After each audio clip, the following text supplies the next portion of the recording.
Hello, everyone. My name is Miranda, and to be honest, I don't even know where to start because the last few days have turned me upside down and made me take a new look at everything that concerns my family and how we hear each other and what we really mean to each other.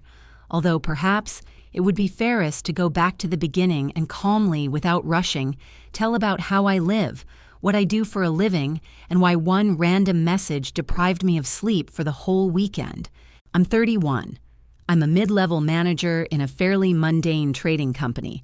Not a great career pedestal, but the bills are paid on time, I can handle my health care, and until recently that seemed enough, because for 8 years now I've been disciplined, counting pennies and putting them into my small but stubborn dream of my own coal, of a kitchen where the jars are arranged the way I want, of a sofa that I don't have to share with neighbors because of thin walls, of being able to close the door and not explain to anyone why I keep the nightlight on until dawn.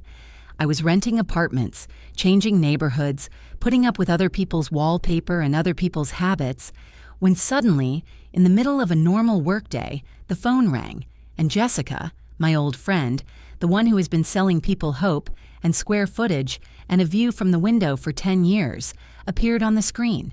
"Miranda, listen. I have something you need to hear right now," she said so quickly that I immediately understood that this was serious business. And while I was still collecting my thoughts, she had already laid out the main thing. There is an apartment. The owners are planning to move to Texas next month, and they need to sell it as soon as possible because the price is such that it took my breath away. "Okay," I say, "but where's the catch?" There's always one, because experience has taught me to be wary when the numbers look too sweet. And Jessica, without blinking, replies, "The catch is that you'll have to work there, and a lot, really a lot, seriously below market, but you'll have to work with your hands." And here I seem to hear the voice of my dad inside me, who, when I was still a girl, put a screwdriver in my palm and said that a stubborn screw always has an honest thread. You just have to approach it correctly. I'm not afraid to get my hands dirty. On the contrary, when I paint the walls or change the handle on the door, everything calms down inside me. My breathing becomes longer. My thoughts gather in a heap. So I ask as specifically as possible, "Tell me point by point what lies ahead." And she, without making me wait, lists. "The cabinets in the kitchen are tired and require either replacement or a miraculous reincarnation. The bathroom asks for an update. The walls scream for fresh paint. The floors need a new shine. But, Miranda, the bones of the house are strong, really strong. The foundation is reliable. The layout is correct." And while she was talking, I already felt how that very dream, stubborn and adult, was responding somewhere in my chest. A minute later, I had photos and a figure in my messenger that made me curse out loud, because it was almost half the price of what I had seen in the area over the past year. Yes, everything looked tired and unfashionable, but the apartment had simple but valuable advantages. Reasonable rooms, decent footage, windows that spread strips of light across the floor, as if someone had cut solar ribbons and carefully laid them out in the morning. And I said, "I want to see it. I can't decide otherwise." And we agreed to meet the next day. When I walked in, the first feeling was that I had come to a house that had been waiting for me for a long time and was tired of waiting. Dust, old curtains, linoleum that had seen too many feet, shelves that had taken on other people's footprints, and yet there was something stubbornly attractive in this mess. Character, as realtors say, but I liked the word space better, because the air between the walls was free. You could breathe deeply in it, and it was nothing compared to that shoebox I had been renting lately. "Well, what do you think?" Jessica asked, raising an eyebrow, and I slowly walked from room to room, ran my finger along the windowsill, lifted the edge of the old carpet, looked into the closet in the hallway, and suddenly clearly saw how all this could become mine, clean and bright. New handles on the cabinets, white tiles, a soft carpet in the bedroom, a lamp that I had been eyeing for a long time. "This is probably crazy," I said and laughed at my own voice, "but I want this apartment." And at that moment I realized that I would not back down. Then began a heavy, almost physically tangible bureaucratic quagmire. credit history, letters, certificates, signatures, calls at lunchtime and in the evening, double checks, nervous pauses between almost yes and let's check. And still I went forward because inside I had already made a decision. And when, finally, the signatures were on the papers, I caught myself smiling at strangers in the elevator and holding the phone with both hands, as if it might slip out of joy. All this time I kept quiet for my own people. I didn't tell my parents, Tom and Linda, or my older sister Rebecca and her husband Mark, because I wanted only one thing: to come to Sunday dinner one day, and while my mother was putting chicken with rosemary on the table, say, "I have a little surprise for you," and see their faces, not because I was thirsty for recognition, but because I had been walking alone for so long, since college, getting myself together, that I wanted to at least once bring home news that was completely mine. Rebecca has always been radiant, like she has a built-in spotlight, and her parents have treated her like mistakes flow around her like water around a stone in a stream. And they helped her with her wedding. You should have seen that 5-tier cake. And they helped with the down payment on their house, and they show up every Sunday like clockwork, and their picture postcard, jokes, kisses. How was your week? And I show up when I can, work keeping me on a tight leash. And yet, despite these rusty old quirks, I love them, and I know they're good people. It's just the way it is. When the deal was closed, I was so excited that I barely slept a wink the first night, lying there and twirling the keys in my fingers like a bracelet with new charms, listening to their quiet jingle. And in the morning, I went to the empty apartment and spent the whole weekend there, walking barefoot through the rooms, squatting on the floor to estimate the height of the baseboards, leaning against the window to understand how the light falls at 4 o'clock, and whispering to myself, as if it were a spell for good luck, "Here will be a table. There. My teapot with a white handle, a striped rug by the door, and in the bedroom I will hang heavy curtains the color of warm wine, and writing down thoughts and expenses in a notebook, making plans and crossing them out with a new line, I felt how my own life was finally beginning, one that I could be proud of and which I could protect. I decided to wait until the following Saturday because that's when Rebecca and Mark come to our parents' house for dinner like clockwork, and it's a sacred tradition of theirs that no one has broken for several years, and I thought that this evening would be the perfect moment for my big announcement, which was supposed to surprise and delight everyone at the same time. When Saturday came, I found myself literally jumping up and down with impatience, driving to my parents' house faster than necessary, and in my head I was running through thoughts about how proud they would be of me, how happy they would be, and how they would help me plan the renovation. And I checked the photos on my phone 20 times to be sure that they were in the right order and that everything looked convincing. I walked into the house just as Mom and Dad were finishing up the main course, and the sweet, rich smell of Mom's stew hit me the moment I stepped through the door, making my heart flutter with childhood memories of when that aroma meant nothing but comfort and peace. "Miranda," Mom said, standing up to hug me, and she added that I was just in time for dessert, as if everything really was going perfectly. We ate her apple pie, warm and sweet, and I felt a tingle of impatience building inside me, as if I was about to blurt out the words. But I tried to wait for the right moment, and when I couldn't hold back any longer, I put my fork down and smiled so widely that I felt a little silly. "I need to tell you something," I said, and immediately the table fell silent. Everyone's eyes turned to me, and I finally exhaled. I bought an apartment. The moment was so tense you could almost hear a pin hit the floor. And for the first few seconds, they just looked at me as if I had grown a second head.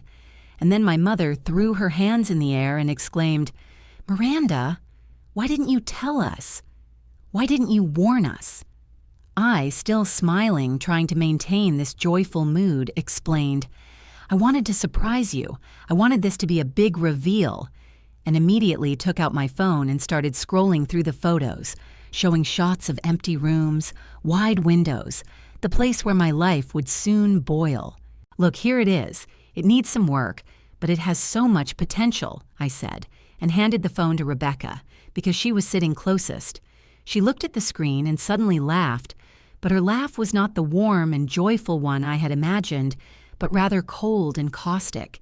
And as she showed the pictures to Mark, she said, "Oh my God, I am convinced once again that you have no taste at all. You bought this rubbish." I felt my smile begin to betray me, and trying to hold on, asked, "What do you mean?" But Mum had already taken the phone from her and, looking at the picture, shook her head. "Miranda, dear, you should have taken Rebecca with you. She has an eye for such things. Well, the apartment is terrible." Dad also intervened, looking over her shoulder, and Mark, laughing, handed the phone back to me, saying, "Well, it suits you very well, Miranda." I sat there feeling like I'd been punched in the stomach, because it should have been different. I'd imagined joy, pride, hugs, questions about plans, but all I heard was ridicule and criticism, as if I were a child who'd spent money on a toy, and not a grown woman who'd finally bought her first home. I felt tears starting to sting my eyes, but I stubbornly forbade myself from crying in front of them, so I just sat there, silent, listening as they switched back to talking about their own things, as if my confession had never happened, as if it had all dissolved into thin air. About 5 minutes later, I stood up and said, "I have to go." And my mother, not particularly surprised, just asked, "Already?" And when I answered that I had things to do at home, she nodded indifferently. Nobody stopped me.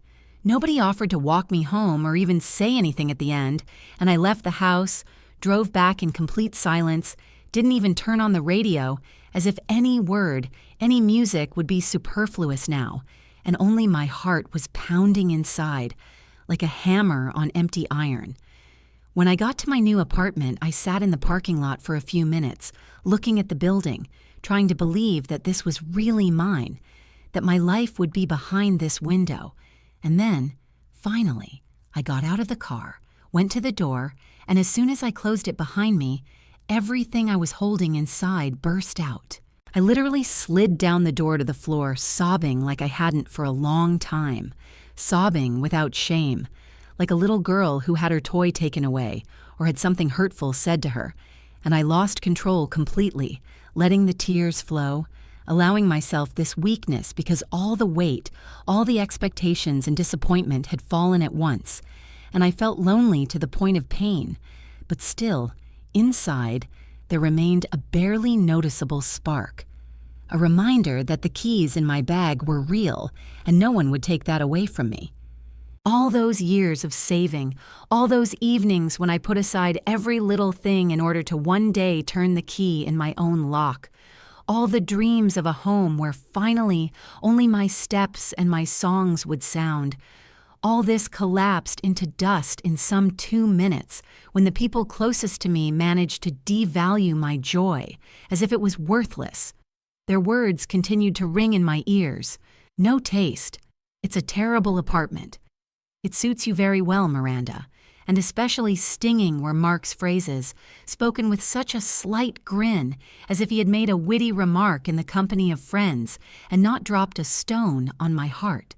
I must have cried for a whole hour sitting on the floor by the door, and it seemed that the tears would never dry up, until suddenly another fire awoke in me, anger, real, strong, which straightened my back and told me, "What's wrong with them?" This is my apartment, bought with my money, which I saved for 8 long years. They did not give me a cent, did not help with the search, or with the paperwork, or with anything at all, and yet they allowed themselves to tear my choice to pieces, as if I were a little girl who put on the wrong dress. I stood up, wiped my face with my palms, and looked around my empty apartment with a new look, fresh and determined. Yes, of course, there was work to be done here, and a lot of it. But the walls were strong, the layout was convenient, the light poured in generously through the windows, and most importantly, this was my place, and I was going to turn it into something amazing, no matter what it took. From that evening on, I got down to business. Every day after work, I would come here, change into old jeans and a t-shirt, and pick up a brush, a hammer, or a screwdriver.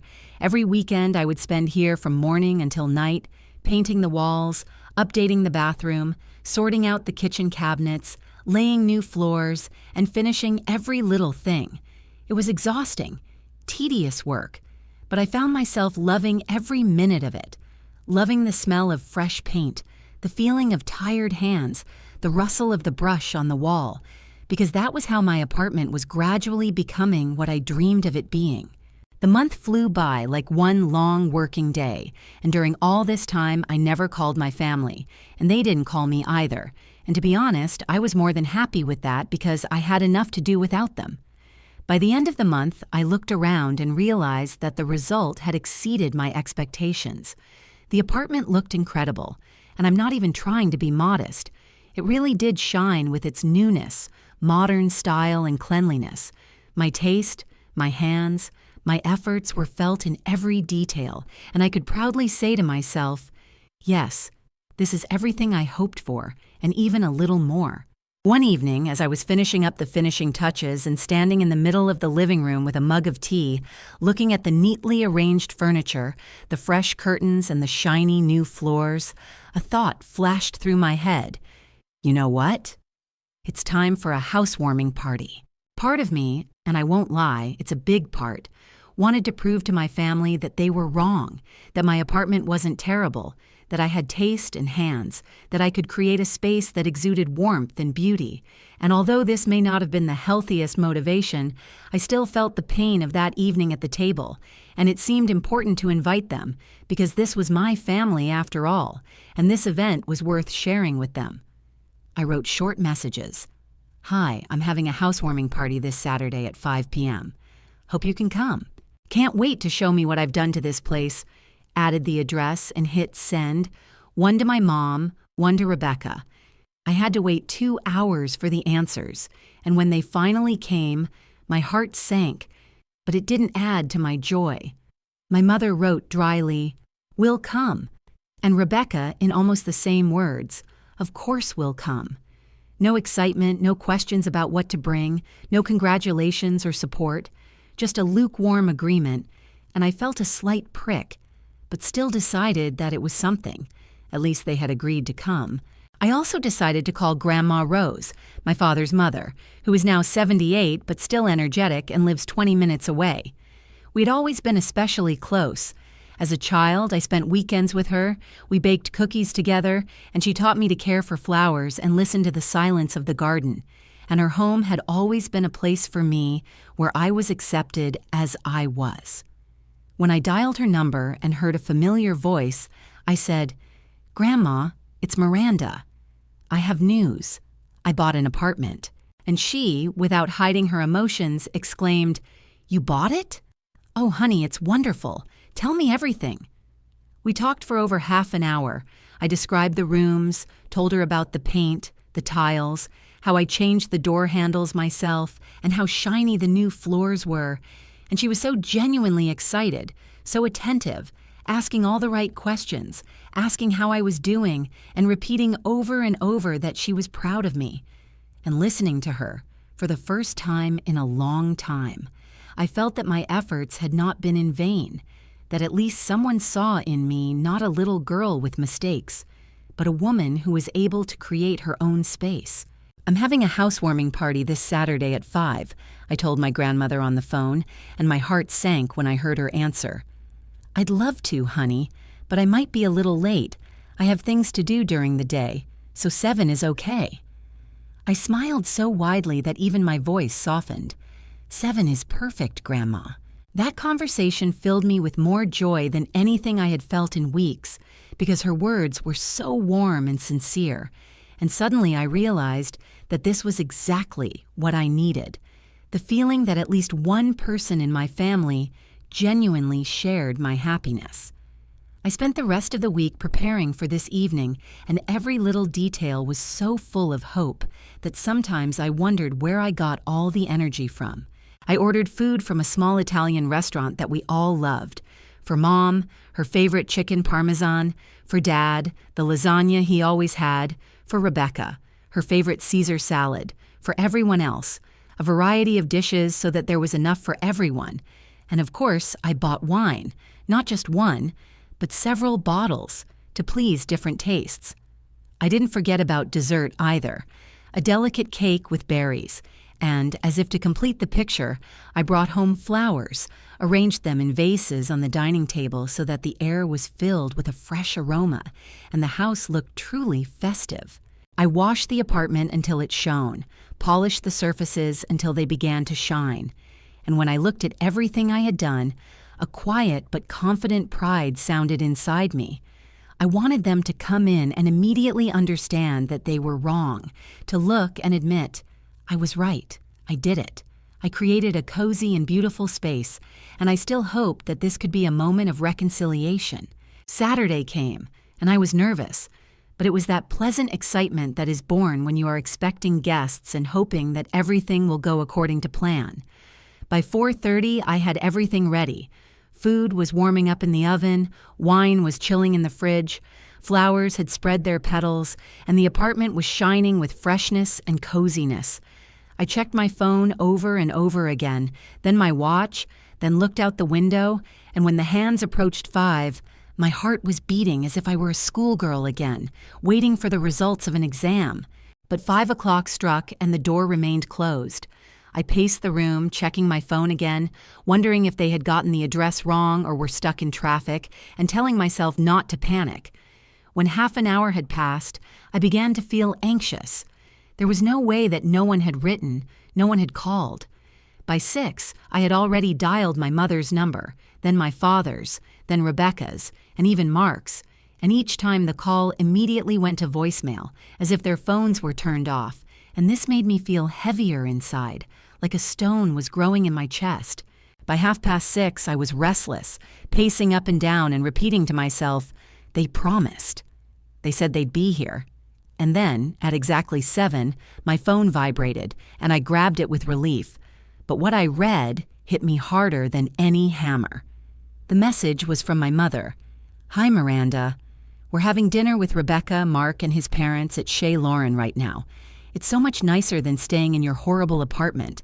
I hope you understand. I stared at the screen for about 5 minutes, reading it over and over again, unable to believe that my mother had written those words. Chez Lauren was an overpriced French restaurant downtown, a place Rebecca had always wanted to go to but could never afford. Before I could even process my feelings, another notification came through, this time from Rebecca. There was a picture of them all, Mom and Dad, Rebecca with Mark, and his parents, sitting around a fancy table with white tablecloths, all dressed up and beaming, glasses raised, as if celebrating some special occasion, and the caption read, Family Dinner, much better than expected. At that moment, I felt as if I had been not only punched in the stomach, but also burned, and I could no longer hold back. I began to cry, but these were not the angry, stubborn tears I had shed that night a month ago, but some deep, almost primal cry, as if from the very depths of my soul, from a place I had never suspected existed. It was a cry about loneliness, about hopes deceived, about the fact that the people closest to you can be the ones who hurt you the most. I'm done, I said out loud through my sobs, and for the first time I felt the power in those words. I was completely done with them. I would never again seek their approval, never again try to make them proud, never again allow them to hurt me like this. I stood up, wiped my face, and went to the kitchen.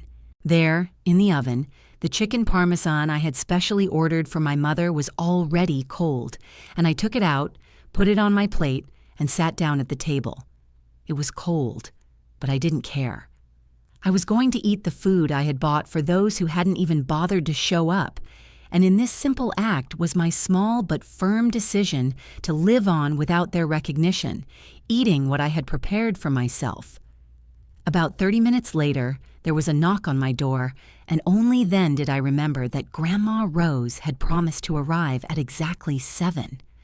I hurriedly wiped my tear-stained eyes, ran my palms over my cheeks, trying to return my face to a more or less normal appearance, and went to open the door. Grandma, I breathed out, trying to sound calm, although it was still trembling. Miranda, darling, she said with that big, warm smile that always made me feel better, and in her hands was a neatly wrapped present tied with a satin ribbon. "I'm so sorry I was late. The traffic was terrible," she added, holding out the package. I carefully unwrapped the paper and gasped. Inside was a stunning crystal vase, heavy, elegant, obviously costing a lot of money and looking like it should decorate the most expensive mansion. "Grandma, this is incredibly beautiful." "Thank you so much," I whispered, barely holding back more tears. She narrowed her eyes, looked at me more closely, and said softly but firmly, "Miranda, you were crying, weren't you? I see your eyes are red." And then, as if some dam had burst, I began to tell her everything. About the messages from my mother, about the photo from the restaurant, about how they promised to come and then basically traded my holiday for dinner at a nicer place, as they put it. When I finished, my grandmother's face turned bright red, and for the first time I had seen her so angry. She forcefully took her phone out of her purse, her fingers shaking with anger. "I'm going to call your father now and tell him everything I think about this disgrace." But suddenly she stopped, took a deep breath, put the phone back, and looked at me as if a completely different thought was born in her eyes. "No," she said, "I have a better idea." I wiped my eyes with the back of my hand in surprise and asked, "What's the idea, Grandma?" She sat down on my couch and motioned for me to sit down next to her. "Come sit next to me, dear. I have something to tell you." I sat down next to her carefully, still holding the beautiful vase in my hands, my heart pounding, anticipating something important. "Miranda," she began quietly but confidently, "this vase is not the only gift for you tonight.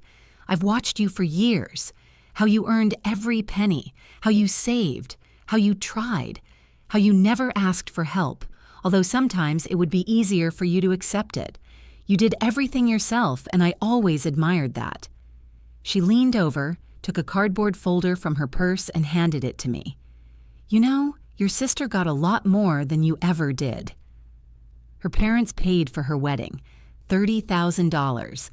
Then they gave her and Mark 15 grand for a down payment on a house. Rebecca comes easy to her. "Now, honey, open this." My fingers were shaking so badly that I could barely straighten the edges of the folder. Inside were official papers, thickly covered in legal jargon.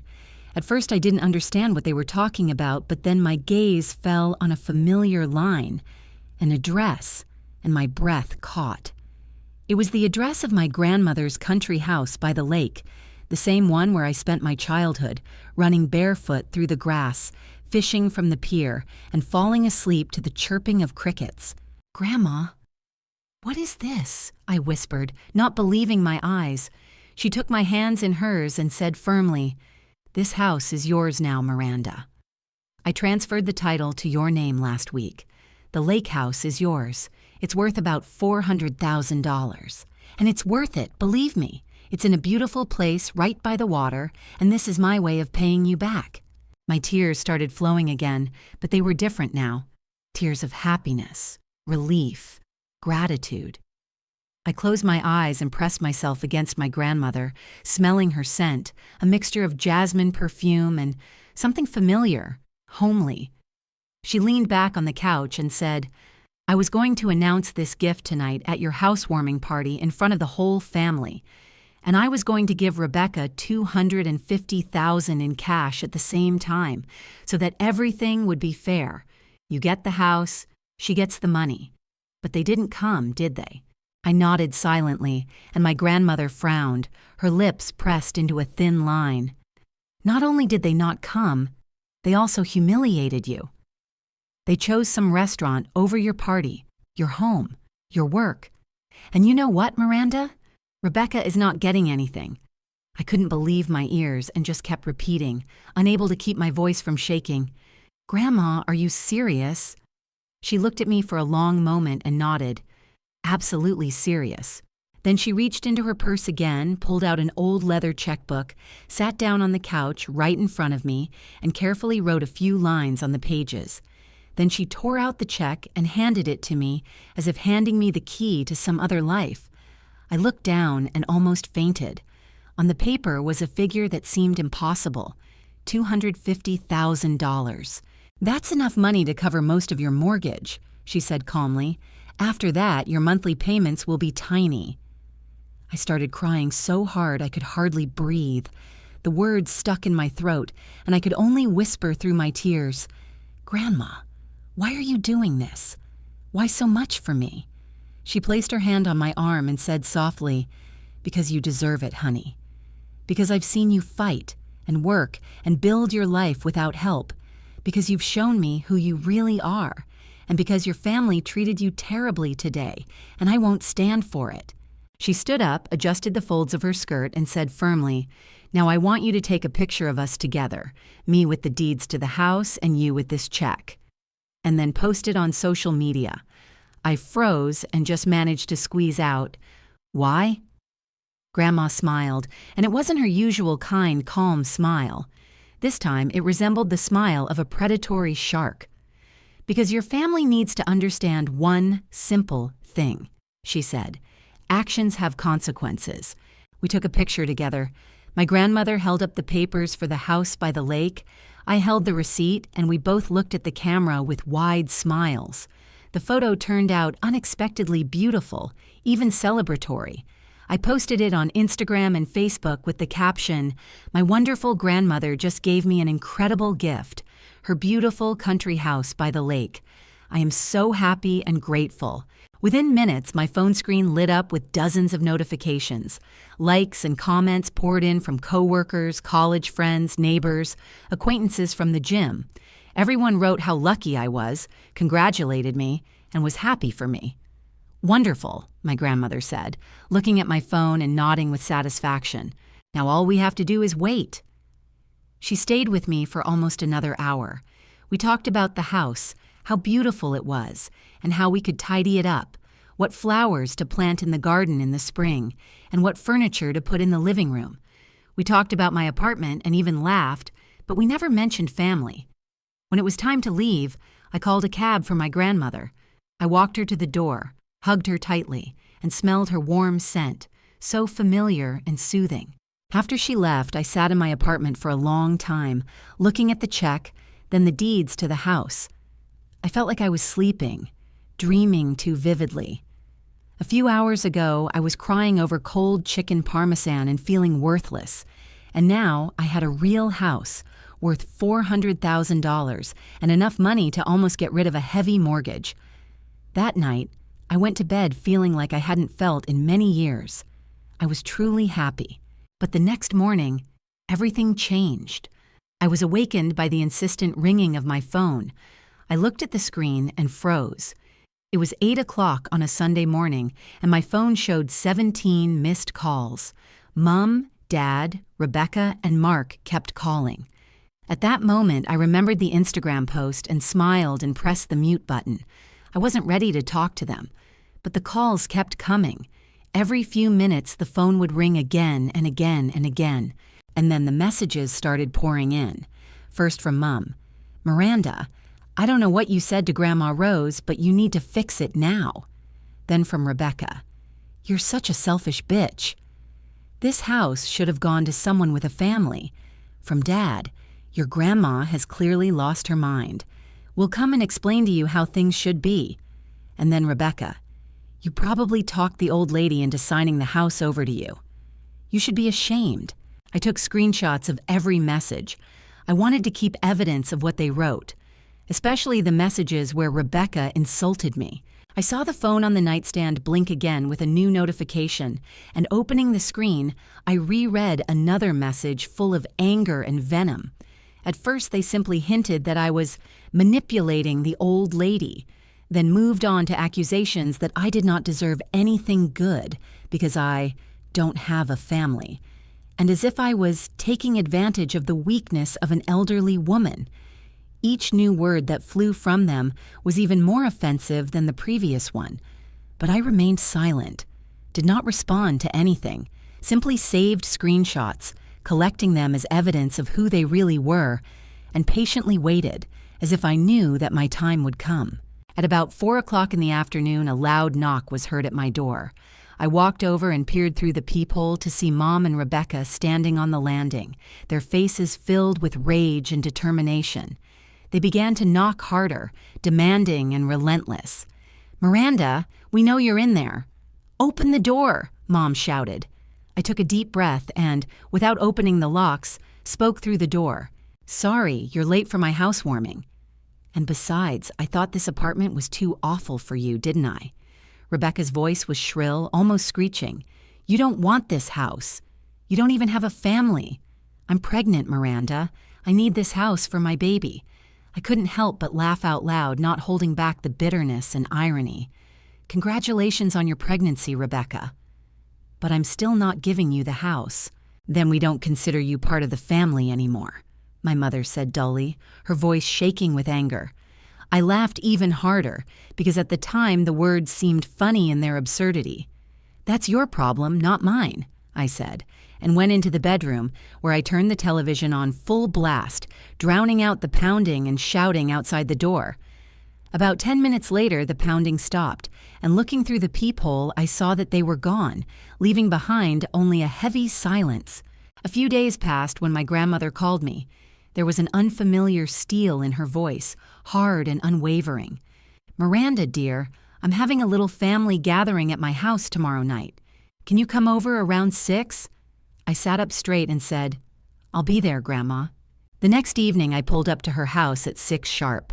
Through the large living room window, I saw my parents, Rebecca and Mark.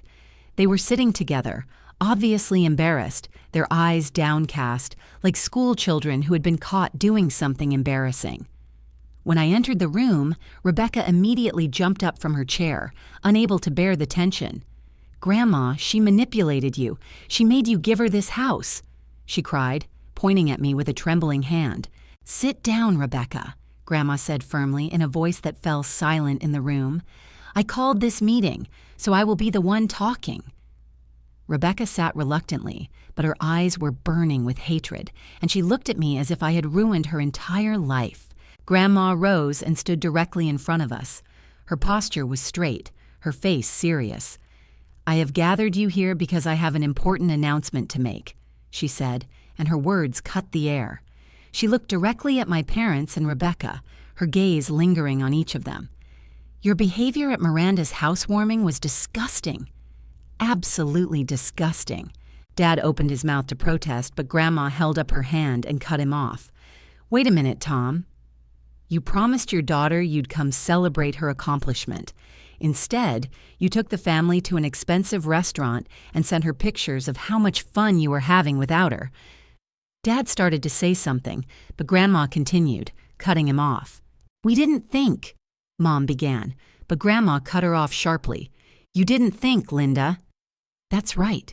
You didn't think how cruel it was. And that's your whole attitude." She smiled for a second and looked at me. "Originally," Grandma said, "I was planning on announcing Miranda's gift at her housewarming. I was going to give her the deed to the house and then give Rebecca a check for $250,000. Rebecca's eyes widened in surprise, and she gasped. "You were going to give me what?" $250,000, Grandma replied calmly. "But since you didn't bother to come and support your sister, you're not getting anything." Rebecca jumped up, her face twisted, tears streaming down her cheeks. "This is crazy. I'm going to have a baby. It's not fair that she gets everything." Grandma looked at her calmly and said in a cold voice, "Life isn't fair, Rebecca." Grandma sat up straight, her voice calm, but there was a steel in that calm firmness that could cut the air like a knife. "Unfair comes in many forms," she said, looking straight at Rebecca, "but it's especially unfair when a person allows themselves to treat others badly and then still expects a reward for it." Mom and Dad sat with their mouths open, as if the words were stuck in their throats. "You can't do this," Mom finally said, looking at Grandma. "Rebecca is pregnant. She needs help more than Miranda." "Really?" Grandma asked, not raising her voice, but with such force that even I felt a shudder in her voice. "Did Rebecca save for 8 years, like Miranda? Did she work nights and weekends and do her own renovations like her sister? Or did she get everything she has because you paid for her wedding and gave her the down payment on the house, while Miranda got nothing?" No one answered, and the silence in the room became so thick that it seemed as if you could touch it with your hands. "Exactly," Grandma added, and with a heavy sigh, she sank into her favorite chair by the window. "And let me tell you something else," she continued after a short pause. "I have a lot of property and assets left, and I can very easily cut certain people out of my will entirely, the ones who think it's okay to humiliate and hurt others." The room was so silent you could have heard a pin drop. Mom, Dad, and Rebecca looked scared, and for the first time in a long time, I saw that they realized that their words and actions had a price. "From now on," Grandma said, "I'm going to keep a very close eye on you. And I can change everything anytime I want." Rebecca began to sob even harder, covering her face with her hands. "It's not fair. It's so unfair," she repeated like a broken record. I sat up straight and finally, for the first time, decided to intervene. "You know what's really unfair?" I asked, my voice firmer than ever. "It's not fair to receive messages calling me selfish and manipulative. It's not fair to hear myself called all sorts of names. It's not fair that you, Rebecca, called me a bastard, and that you claimed that Grandma was crazy just because she was kind to me." I pulled out my phone and opened the gallery. "I saved every message," I said, showing them the screen. "Every word, every name, every nasty thing you said about me and Grandma." Grandma picked up the phone, scrolled through a few screenshots, and her face grew even sterner. "So you were talking about me?" She turned to Rebecca. "You said I was crazy?" No one answered. Everyone looked away, as if shame had suddenly burned through them. "Well, I guess that makes my decision about the will even easier," Grandma said quietly, but there was a cold finality in her voice. Almost no one else said a word. Mom, Dad, Rebecca, and Mark sat there looking shocked and scared, like children caught in the most shameful act. Finally, one by one, they stood up, without saying goodbye, and left, leaving only the creak of the door and a heavy silence behind them. Grandma and I stayed in her living room and talked for about an hour. We didn't talk about arguments or what had just happened, but about simple things, about the lake house, about my plans, about her memories. I felt protected with her, as if there was a space around us where other people's words and hurts couldn't penetrate. The next week, I went to the bank and deposited a check. My monthly mortgage payment dropped from $1,500 to $300, and in that moment, I felt like I could finally breathe. For the first time in years, I went to the lake house. It was even more beautiful than I remembered. The smooth surface of the water reflecting the sky, and the air smelling of pine and fresh air. The first thing I did was change all the locks, because I knew my parents and Rebecca had the keys, and I didn't want any surprise visits. A few weeks later, my mother called and invited me to dinner. She said she wanted to make up and be a family thing again. I couldn't help but laugh. "Mom, we were never a family thing." "You're just afraid Grandma will cut you out of the will," I said. "That's not true," she said, but I could hear the lie in her voice. "I don't need fake family dinners," I added. "You made your choice when you ignored my housewarming party." After those words, I hung up and blocked their numbers. My life has changed now. I talk to my grandmother every week. We have dinner together. Sometimes we go to the lake house, and she tells me stories about family that I never knew. She has become my only real family, the one that shows up and supports and stays by even when everyone else turns away. My parents and Rebecca can keep their expensive restaurants and empty smiles in photographs. I no longer expect their approval, and I certainly don't let them hurt me. My apartment has become a warm and cozy home. The lake house is a dream come true. The mortgage is almost paid off, and I am proud of myself because I did it all myself. And perhaps the most important lesson I have learned is that the best family is not the one you are born into, but the one that actually shows up and stays by your side. For me, that is Grandma Rose. As for the rest, it's their loss, but certainly not mine.